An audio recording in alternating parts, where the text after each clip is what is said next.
ठीक है। और तेन पता है यार चाचा बशीर फौत हो गया। आ यार उनकी कबर कटन जाना। ओहो यार, ये तो बड़ी अफसोस की गल है यार। काम तो सारी उम्र ही होंगे रहने। चल आ यार चलिए।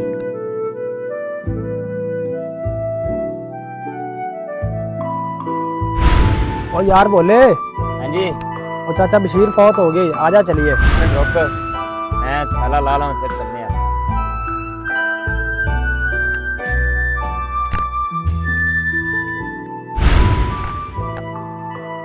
इरफान ਅਸੀਂ ਕਬਰ ਕੱਢ ਆਏ ਤੇ ਕੋਈ ਹੋਰ ਕੰਮ ਹੋਵੇ ਨਾ ਤਾਂ ਸਾਨੂੰ ਦੱਸੇ, ਅਸੀਂ ਕਰ ਦਿਆਂਗੇ। चलो ठीक है जी। ओ भाई बैठा कबर खटन वाला।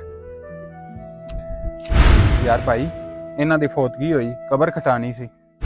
हाँ जी, कबर निकल जाएगी। अगर तुम नाजगा के कोल कढ़ानी तो फिर 20,000 रुपया लगेगा। अगर किसी नुक्कर से कढ़ानी है तो फिर 10,000 रुपया लवांगा। यार मेरे को तो इन्ने पैसे ही नहीं है यार, मैं गरीब आदमी है यार। और नहीं है तो फिर मैं की करा, जाओ आपे कबर काट लो। आ जाते ने पता नहीं किथू किथू।